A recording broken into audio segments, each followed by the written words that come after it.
So, you've recently landed in Spain, and you're currently staring down an absolute mountain of paperwork just trying to figure out how to get your foreign university degree recognized. Well, you're in exactly the right place.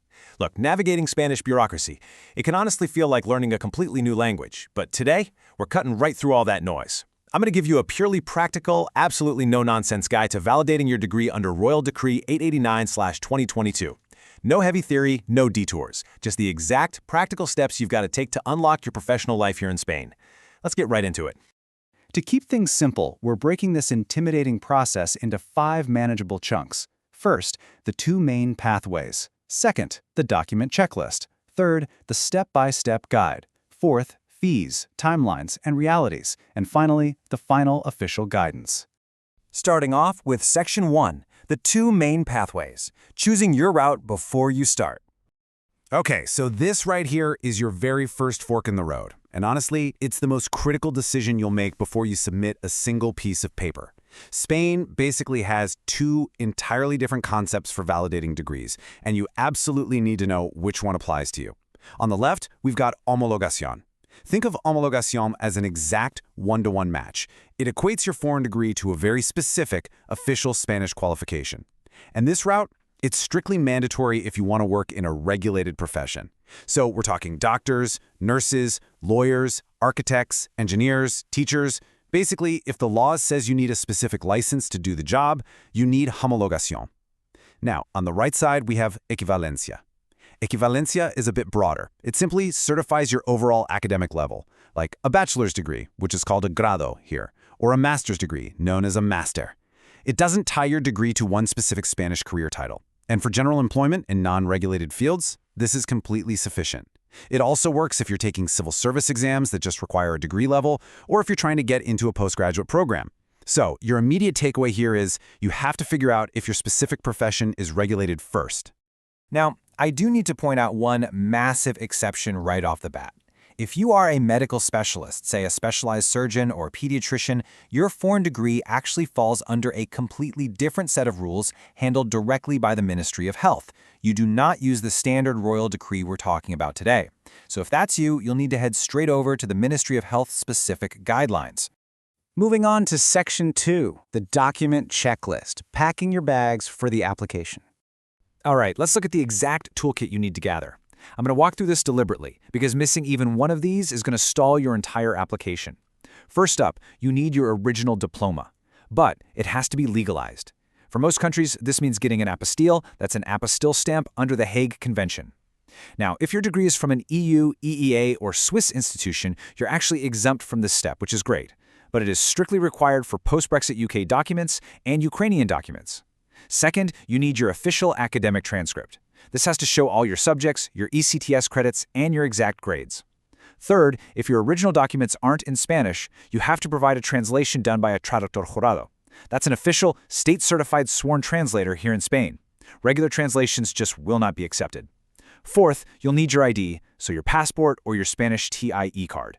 Fifth, your proof of fee payment. And finally, if you're coming from a country where Spanish isn't an official language, for example, if you are applying from Ukraine, you'll need to provide solid proof of your Spanish language proficiency. All right, Section 3, the step-by-step guide, navigating the electronic portal.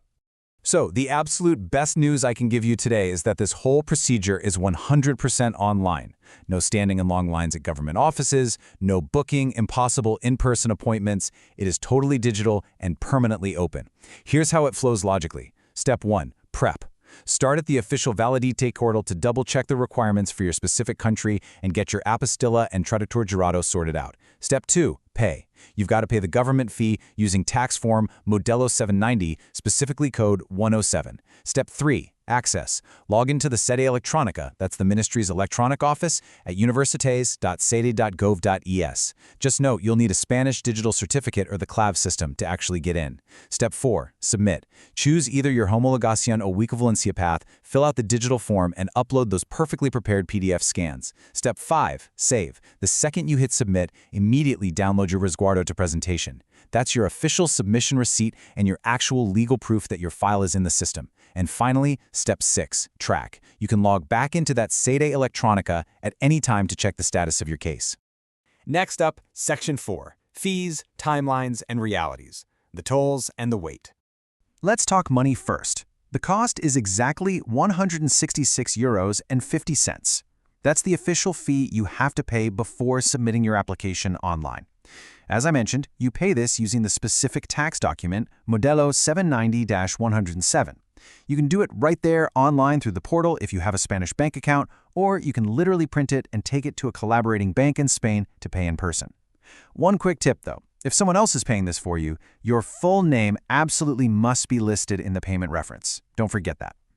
Now for the timeline. The magic number here is 6. According to Royal Decree 889/2022, the statutory maximum wait time for the government to issue a resolution is 6 months from the date you submit a complete application. But let's be ruthlessly honest about Spanish bureaucracy for a second.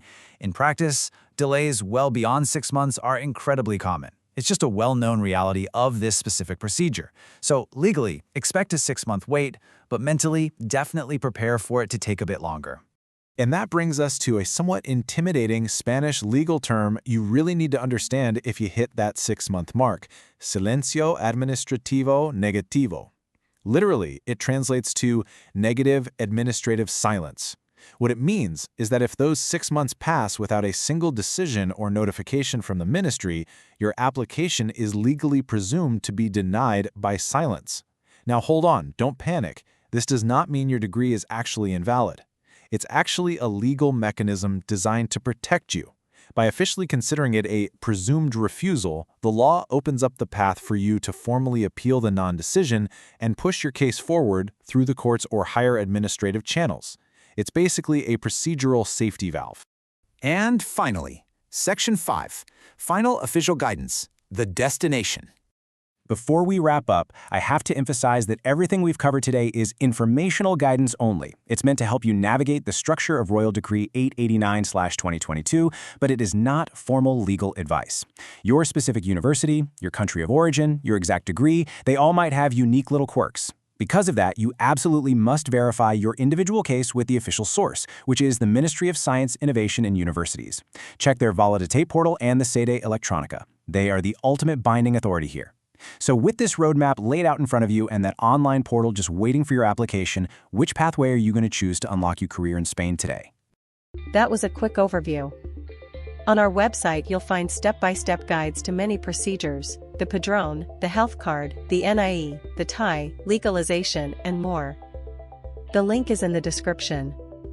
And if you get stuck, message our Telegram bot. We'll walk you through for free, step by step.